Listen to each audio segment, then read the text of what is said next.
So సమపరిమాణ ఆస్తి అప్పుల పట్టీని తయారు చేసి వ్యాఖ్యానించడంలో చివరగా మనం ఈరోజు లాస్ట్ ప్రాబ్లం చెప్పుకుందాం. ఇక్కడ మనకు 2015 సంవత్సరానికి సంబంధించినటువంటి ఆ యొక్క స్వదేశీ కంపెనీ వారి 2009 మరియు 2010 సంవత్సరానికి ఆధారంగా చేసుకొని ఇచ్చినటువంటి సమాచారాన్ని ఆధారంగా చేసుకొని ఆ యొక్క సమపరిమాణ పద్ధతిలో ఆస్తి అప్పుల పట్టీని తయారు చేసి చూపండి అని చెప్పేసి మనకు చెప్పినాడు. 2009లో అంశాలను 2010తో పోల్చి వ్యాఖ్యానించమంటాడు. సో ఇక్కడ అప్పులు ఆస్తులు మనకి ఇవ్వడం జరిగింది. సమపరిమాణ ఆస్తి అప్పుల పట్టీని ఆధారంగా చేసుకొని మనం ఇక్కడ అప్పులు ఆస్తులు ఈ యొక్క శాతాలు లెక్క కట్టుకుంటాం. ఆ శాతాల ఆధారంగానే మనం ఇక్కడ ఆ యొక్క సమపరిమాణ పట్టీని తయారు చేస్తాం. సో మనం ఇప్పుడు మొట్టమొదట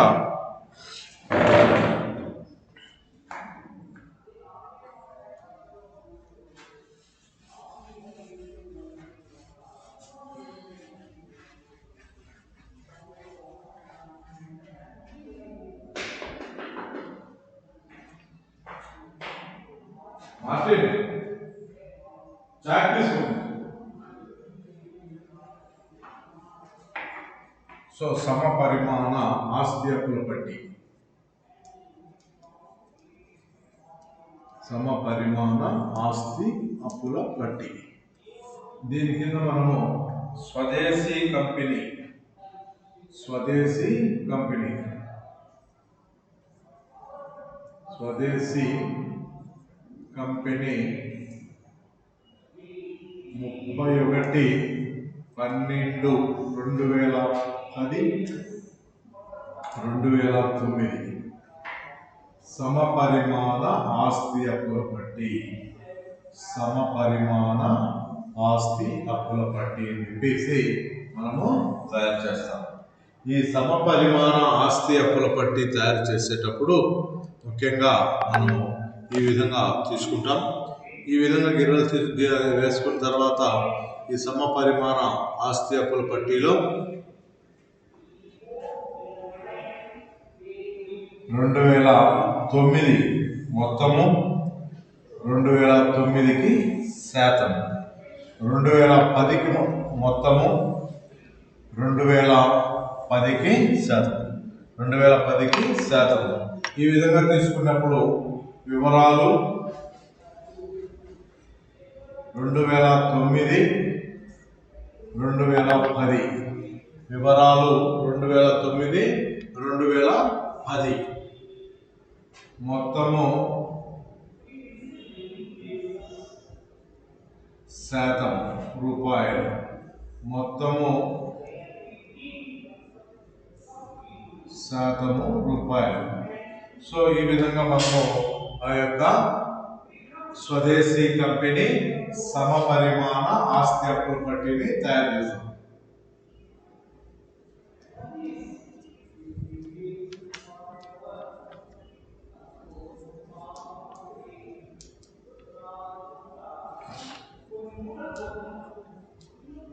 సో ఫస్ట్ ఏం చేస్తాము, మన ఇష్టం, ఆస్తులైనా అప్పులైనా మనము బేస్ చేసుకొని చేస్తాము. జనరల్గా ఆస్తులను బేస్ చేసుకొని చేసేది అలవాటు కాబట్టి మనం ఏం చేస్తామంటే ఆస్తులను బేస్ చేసుకొని చేస్తామన్నమాట ఇక్కడ. సో ఆస్తులు అప్పులు మామూలుగా అప్పులను బేస్ చేసుకొని చేసేది అలవాటు కాబట్టి మనం సర్వసాధారణంగా సో అప్పులను తీసుకుంటాం. ఇక్కడ అప్పులను మనం తీసుకున్నప్పుడు శాతాలు లెక్క కట్టాలి.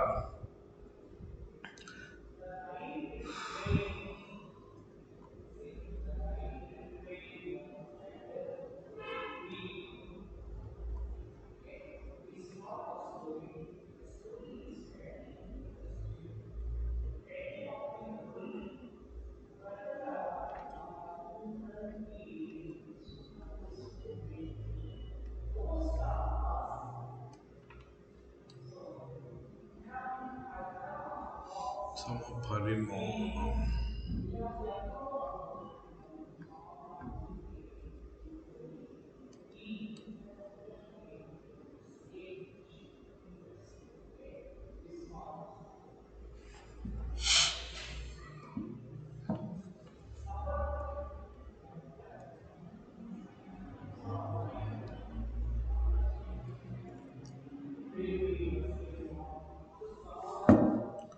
సో ఫస్ట్ మనము ఇక్కడ మామూలుగా తీసుకునే విధంగానే అప్పులను తీసుకుంటాం. అప్పులను తీసుకున్నప్పుడు మూలధనము వాటా మూలధనము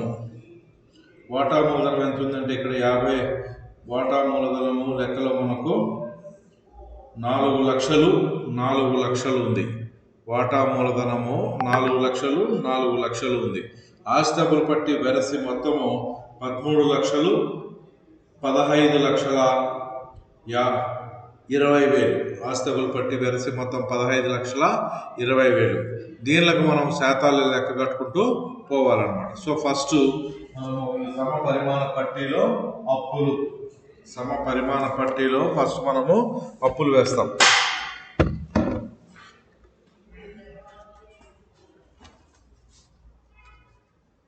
కనపడుతూ ఉంది.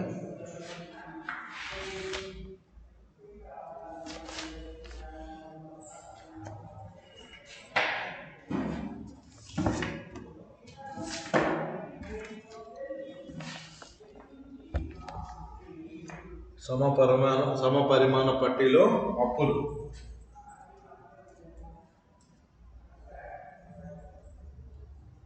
అప్పులు వేసి ఫస్ట్ వన్ వాటా మూలధనము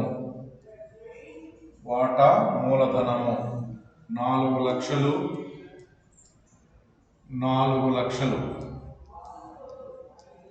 ఇక్కడ 2009, 2010 ఇచ్చినాడు కాబట్టి 4 లక్షలు అప్పుల వెరసి మొత్తం మనకు మొత్తం ఎంత ఉందో చూడాలి. అప్పుల వెరసి మొత్తం ఎంత ఉంది అంటే ఆస్తి అప్పుల పట్టీలో 2009కి 13 లక్షలు ఉంది. సో 13 లక్షలు ఇంటూ 100. అదేవిధంగా 2010కి వచ్చేసరికి 4 లక్షలే మూలధనం ఉంది. కానీ ఆస్తి అప్పుల పట్టి వెరసి మొత్తం 15,20,000 ఉంది. ఆస్తి అప్పుల పట్టి వెరసి మొత్తము 15,20,000 ఉంది. కాబట్టి దాన్ని కూడా మనము పరిగణలోకి తీసుకొని లెక్క చేసుకోవాలి. సో ఈ విధంగా లెక్క కట్టినప్పుడు 4 లక్షలు డివైడెడ్ బై 13 లక్షలు ఇంటూ 4 లక్షలు డివైడెడ్ బై 13 లక్షలు ఇంటూ 100 వేసినప్పుడు ఆ మూలధన శాతం ఈక్విటీ మూలధనము ఆధిక్యపు మూలధనం ఇచ్చినాడు. ఇక్కడ ఈక్విటీ మూలధనం వచ్చేసి ఎంత ఉంది అంటే 4 లక్షల మీద శాతం లెక్క కట్టాల 31%.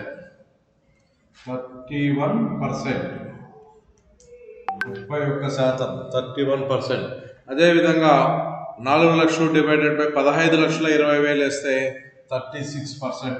36%. ఇది ఈక్విటీ మూలధనం.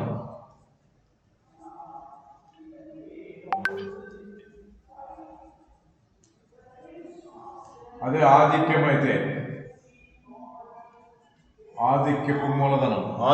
మూలధనం ఎంత ఉందో చూసుకోవాలా. 6% ఆధిక్యపు వాటా మూలధనము 3 లక్షలు ఉంటాడు. 6% ఆధిక్యపు వాటా మూలధనము 3 లక్షలు ఉంది అంటాడు. దీనికి 3 లక్షలు డివైడెడ్ బై 13 లక్షలు ఇంటూ 100. 3 లక్షలు డివైడెడ్ బై 13 లక్షలు ఇంటూ 100. ఆ విధంగా వేస్తే ఇది 23% వస్తుంది. అదేవిధంగా 3 లక్షలు డివైడెడ్ బై 15,20,000 వేస్తే ఎంత వస్తుందో క్యాల్కులేట్ చేయాలి. 3 లక్షలు డివైడెడ్ బై 15,20,000. సో 20%. ఈ విధంగా ఆ యొక్క వాటా మూలధనానికి సంబంధించి వేస్తాం. నెక్స్ట్ వచ్చేసి రిజర్వులు మిగుళ్ళు. నెక్స్ట్ రెండో పాయింట్ రిజర్వులు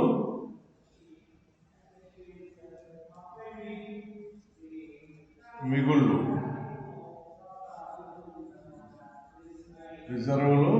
దాని కింద రిజర్వ్ నిధి. ఇక్కడ లెక్కలో రిజర్వ్ నిధి ఇచ్చినాడు. 2009కి రిజర్వ్ నిధి 2 లక్షలు 2010కి 2,45,000. సో 2,00,000 2009కి 2010కి 2,45,000. దీనికి శాతం లెక్క కట్టాలి. 2,00,000 డివైడెడ్ బై 10 లక్షలు 13 లక్షలు ఇంటూ 100. 2,00,000 డివైడెడ్ బై 13 లక్షలు ఇంటూ 100 15.3. సో 15% వేస్తాం.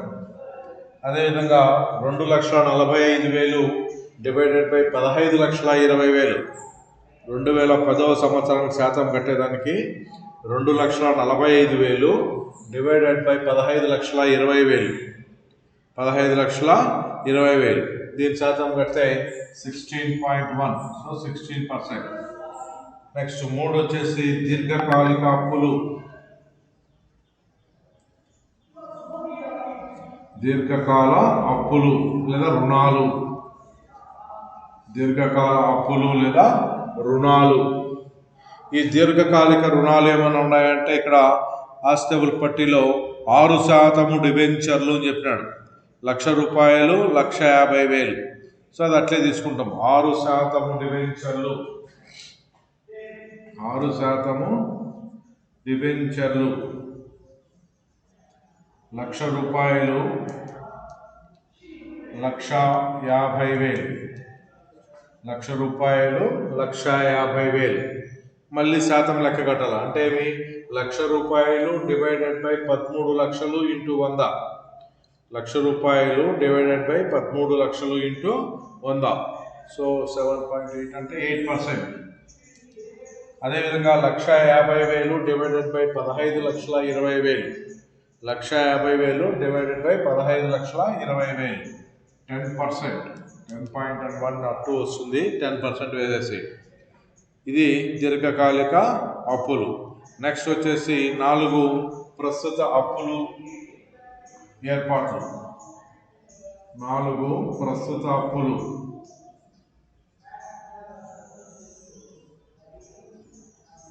ప్రస్తుత అప్పులు ఏర్పాట్లు. దీని కింద తీసుకొని ఇంకా ఆ యొక్క చెల్లింపు బిల్లులు కానీ రుణదాతలు కానీ చెల్లించవలసినవి ఏవైనా ఉంటే కూడా తీసుకోవచ్చు. ఇక్కడ మనకి ఇచ్చినటువంటి ఆస్తిబుల్ పట్టిలో చెల్లింపు హుండీలు 50,000 75,000 ఇచ్చినాడు.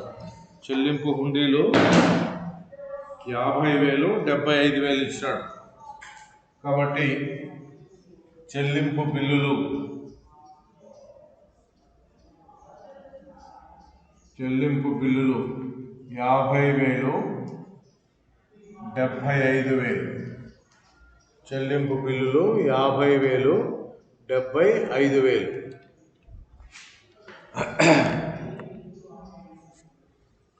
దీన్ని తీసుకోవాలి. 50,000 75,000 ఎంత వస్తుందో తీసుకోవాలి. సో 50,000 డివైడెడ్ బై 13 లక్షలు ఇంటూ 100. 50,000 డివైడెడ్ బై 13 లక్షలు ఇంటూ 100 వేస్తే 4%. అదేవిధంగా 75,000 డివైడెడ్ బై 15,20,000 ఇంటూ 100.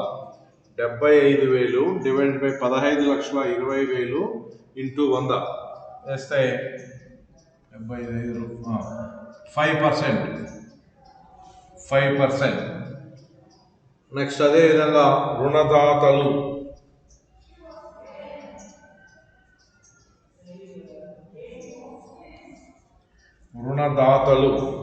ఈ లెక్కలో 2009 రుణదాతలు 1,50,000. 2010 అయ్యేసరికి 2 లక్షలు అయింది.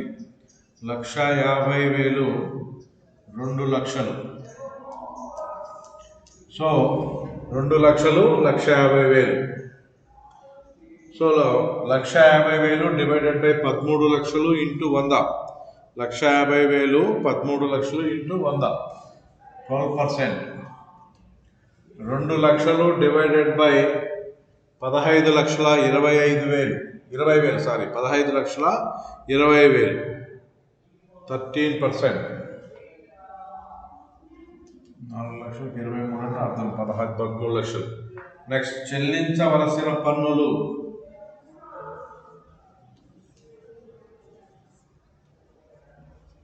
చెల్లించవలసిన పన్నులు లెక్కలో ₹1,00,000 1,50,000 ₹1,50,000 1,50,000 1,50,000 దీనికి శాతం కట్టాలి. ₹1,00,000 ఆల్రెడీ ఒకసారి కట్టినాం 8%. 1,50,000 కూడా ఒకసారి కట్టినాం 10%. మళ్ళా కట్టినప్పుడు మళ్ళా కట్టాల్సిన అవసరం లేదు. సో 8% ఒకటి 10% ఒకటి వస్తుంది. ఇప్పుడు మనం దాన్ని టోటల్ వేసేస్తాం. 13 లక్షలు ఇది 4, 7, 9, 10, 12, 13 లక్షలు. 13 లక్షలు బై 13 లక్షలు ఇంటూ 100, సో 100%. అదేవిధంగా 7, 9, 10, 13, 14, 15,20,000 15,20,000 ఇది 100%. ఈ విధంగా అప్పులు మనము తయారు చేస్తాం. ఈ విధంగా మనము సమపరిమాణ పద్ధతిలో అప్పులను తయారు చేస్తాం. ఇట్లా నెక్స్ట్ ఏం చేయాలా? ఇదే పద్ధతిలో కంటిన్యూషన్ ఆస్తులు తయారు చేయాలి. ఆస్తులను తయారు చేయాలి.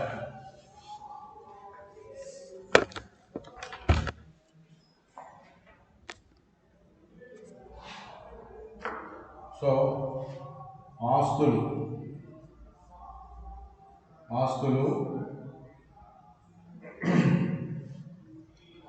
స్థిరాస్తులు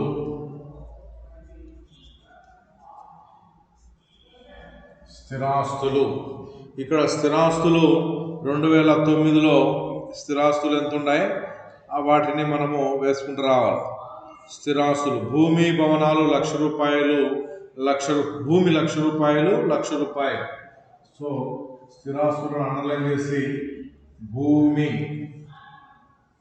₹1,00,000 దీని శాతం లెక్క కట్టాలి. దేనికి? అప్పుల వైపు కూడా కట్టింటాం. లక్షకి ఎంత వచ్చి ఉంటుంది? 8%. సో ఈడ 8% వస్తుంది. సో ఒకసారి లెక్క కడితే అదే కలిసి మొత్తమే కాబట్టి మనం చాలా ఈజీ, ప్రతిసారి క్యాలిక్యులేషన్స్ అవసరం లేదు, అదే మొత్తాలు ఉండేవి. నెక్స్ట్ ఇది 2009లో. 2010కి వచ్చేసరికి అది కూడా ₹1,00,000 ఉండేది. 2010లో కూడా ₹1,00,000 అని చెప్పేసి చెప్పడము జరిగింది. సో ఈ 2010లో ₹1,00,000కు ఎంత వస్తుందో కూడా మనము లెక్క కట్టాలి. ఇక్కడ 2010లో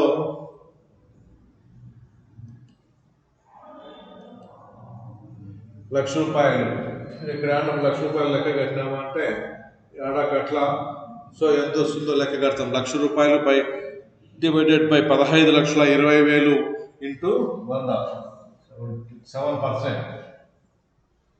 ఈ విధంగా భూమి. నెక్స్ట్ అదేవిధంగా స్థిరాస్తులలో భవనాలు 3,00,000 2,70,000 భవనాలు 3,00,000 2,70,000 ఇది శాతాలు లెక్క కట్టాలి. 3,00,000 divided by 13,00,000 into 100 3,00,000 divided by 13,00,000 into 100 23%. అదేవిధంగా 2,70,000 divided by 15,20,000 2 into 100 2,70,000 divided by 15,20,000 into 100 18%. ఇంకేమైనా స్థిరాస్తులు ఉన్నాయంటే ప్లాంట్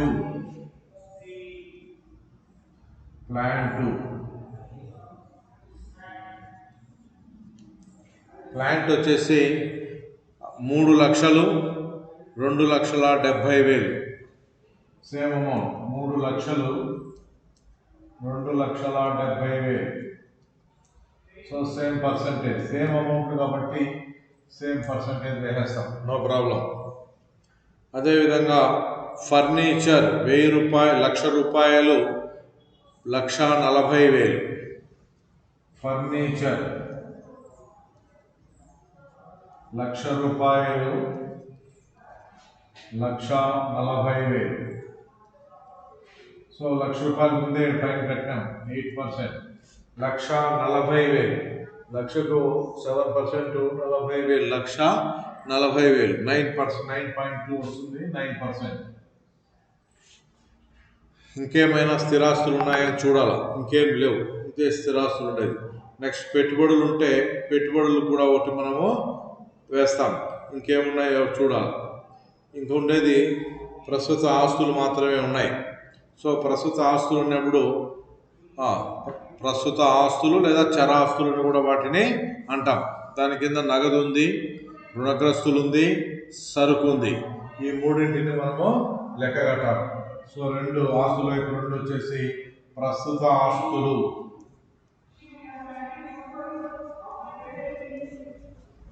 ప్రస్తుత ఆస్తులు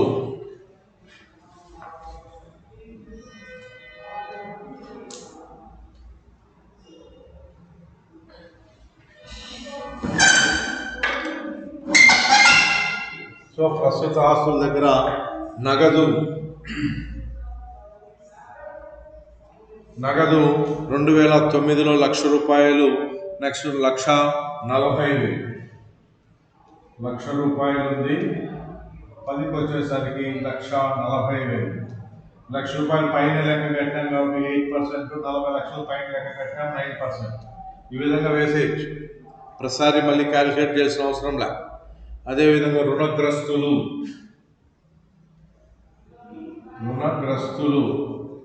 2009లో 2 లక్షలు, 2010లో 3 లక్షలు, 2010లో 3 లక్షలు, 2009లో వచ్చేసి 2 లక్షలు ఉంది. సో రుణగ్రస్తులు 2 లక్షలు, 3 లక్షలు. సో 3 లక్షలకి డాండ లెక్క కట్టాం, అప్పుల వైపు లెక్క కట్టాం. 2 లక్షలు కదా, 2 లక్షలకి డాండ లెక్క కట్టాం, 15%. అదేవిధంగా 3 లక్షలకు దీంట్లో తీసుకుంటే 20%. ఆల్రెడీ లెక్క కట్టినట్టువే, సేమ్ అమౌంట్ వచ్చినప్పుడు ఆ విధంగా తీసుకొని వేసేయచ్చు. నెక్స్ట్ వచ్చేసి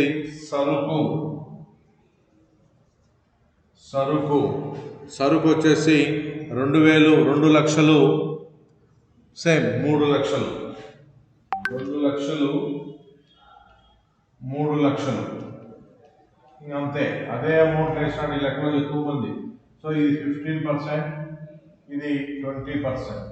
పర్సంటేజ్ ఏదైనా ద్వారా ఉంటే మనము పెంచుకోవచ్చు, తప్పేం లేదు. ఎందుకంటే సవరించినప్పుడు కొన్ని పర్సంటేజ్ ఇట్లా అట్లా అవుతాయి కాబట్టి దానిలను సవరించుకోవచ్చు.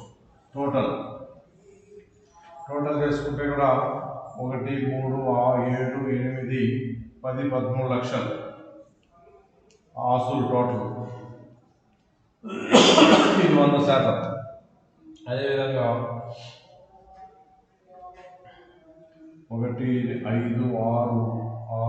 6, 10, 13, 14,500, 15,20, 15,20,000. ఇది 100%. అది 100%. ఈ విధంగా సమపరిమాణ ఆస్తి అప్పుల పట్టీని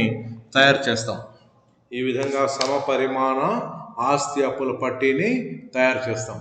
తయారు చేసిన తర్వాత సమపరిమాణ ఆస్తి అప్పుల పట్టీని తయారు చేసిన తర్వాత దీనికి వ్యాఖ్య రాయాలి. మనం అప్పులను ఆస్తులను ఒక్కొక్క దాన్ని కంపేర్ చేసుకుంటూ ఆ యొక్క స్వదేశీ కంపెనీ ఆస్తి అప్పుల పట్టి అప్పులకు కానీ ఆస్తులకు కానీ ఏ విధమైనటువంటి ఇది ఉన్నాయి అని చెప్పేసి మనము వ్యాఖ్యానం రాస్తే సరిపోతుంది. ఇప్పుడు అప్పుల వైపు తీసుకుంటే ఆధీకృత మూలధనం ఈక్విటీ వాటా మూలధనము 21% నుంచి 31% నుంచి 26% పడిపోయింది. 26% పడింది. అదేవిధంగా ఆధిక్యపు మూలధనం కూడా 23% నుంచి 20% తగ్గింది. సో వ్యాఖ్య రాసుకోండి, కామెంట్. ఈ లెక్కలో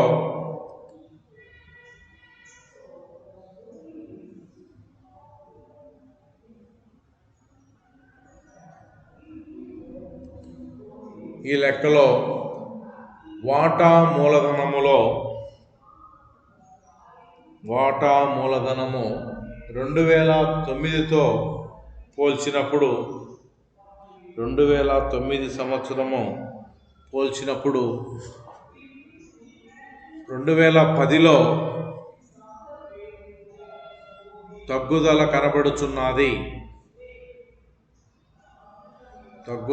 కనబడుచున్నది. నెక్స్ట్ అదేవిధంగా వ్యాఖ్య 2,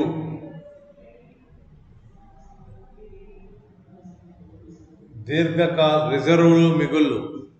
వ్యాఖ్య 2, రిజర్వులు మిగుళ్ళు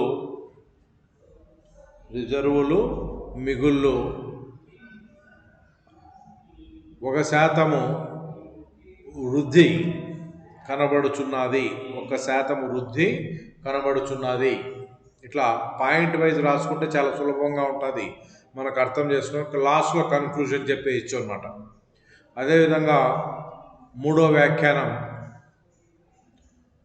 వ్యాఖ్యానం ప్రస్తుత అప్పులు ఏర్పాట్లు మరియు దీర్ఘకాలిక అప్పులలో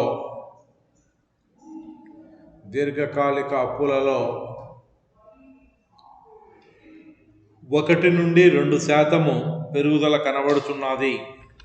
1 నుండి 2% పెరుగుదల కనబడుచున్నది. ఇది వ్యాఖ్యానం 2 అప్పులకు సంబంధించి. నెక్స్ట్ ఆస్తుల వైపు తీసుకుంటే నెక్స్ట్ ఇక్కడ మనకు మొత్తం మీద స్థిరాస్తులలో ఏ విధంగా పెరుగుదల ఉంది లేదా ఏ విధంగా తరుగుదల ఉంది అనేది మనం చూసుకుంటే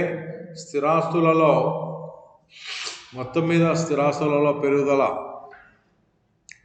కన్నా తగ్గుదల కనపడతా ఉంది. స్థిరాస్తులలో తగ్గుదల కనబడతా ఉంది. అదే రాస్తాం వ్యాఖ్యానంలో. 2009 స్థిరాస్తుల కన్నా 10 స్థిరాస్తులలో దాదాపు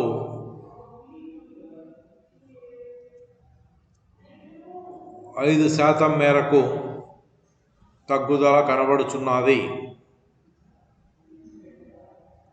లేదంటే స్థిరాస్తులు మొత్తం కట్టి దాని శాతము, ఆ స్థిరాస్తులు మొత్తం కట్టి దాని శాతం కట్టి కూడా మనం వ్యాఖ్యానము చేయొచ్చు అనమాట. నెక్స్ట్ చివరగా ప్రస్తుత ఆస్తులలో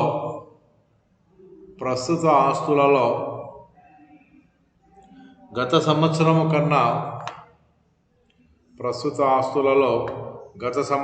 కన్నా ఈ సంవత్సరం ఎక్కువగా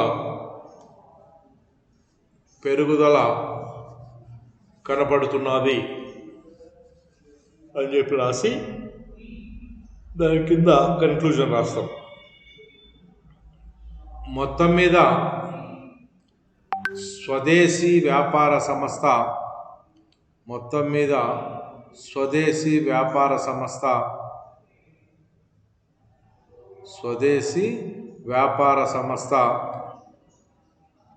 ఆర్థిక పరిస్థితి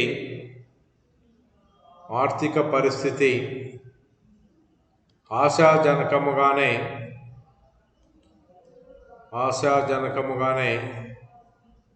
ఉన్నది అని చెప్పుకొనవచ్చును. ఉన్నది అని చెప్పుకొనవచ్చును. ఈ విధంగా మనము ఈ యొక్క సమపరిమాణ పద్ధతిలో ఆస్తి అప్పుల పట్టీని తయారు చేసి సంస్థ యొక్క ఆర్థిక పరిస్థితిని విశ్లేషించడం జరుగుతుంది. సంస్థ యొక్క ఆర్థిక పరిస్థితిని విశ్లేషించడము జరుగుతుంది. సో ఈ విధంగా మనము సమపరిమాణ పట్టీలను తయారు చేస్తాం. ఇది ఆర్థిక నివేదికల విశ్లేషణలో మనం ముఖ్యంగా తెలుసుకోవాల్సినవి 2 పద్ధతులే చేస్తాం. ఇంకా ఉన్నా కూడా మనకు ప్రధానముగా మనం చేసేటివి ఏవంటే ఇక్కడ అవన్నీ వస్తాయి. నిష్పత్తులు, నగదు ప్రవాహాలు, నిధుల ప్రవాహాలు, అవి నెక్స్ట్ వస్తాయి. దీంట్లో ఈ చాప్టర్లో మనకు ఉన్నటువంటివి ఏమి అంటే తులనాత్మక ఆస్తి అప్పుల పట్టి, తులనాత్మక ఆదాయ నివేదికలు తయారు చేసి వ్యాఖ్యానం చేయడం ఒక మెథడు. రెండవ మెథడ్ ఏమంటే సమపరిమాణ ఆదాయ నివేదిక తయారు చేయడం, సమపరిమాణ ఆస్తి అప్పుల పట్టీని తయారు చేయడం ద్వారా ఈ యొక్క ఆర్థిక నివేదికలను విశ్లేషించి ఒక కంపెనీకి సంబంధించి వ్యాఖ్యానం చేయడం కానీ, 2 కంపెనీల మధ్య ఉన్నటువంటి పోలికలను వ్యాఖ్యానం చేయడం కానీ జరుగుతుంది. దీన్ని మీరు గుర్తుపెట్టుకొని లెక్కలు మనం ఇంకా చేస్తాం. రాబో కాలంలో కూడా మీకు రకరకాలుగా కూడా చేయిస్తాం. Okay, right.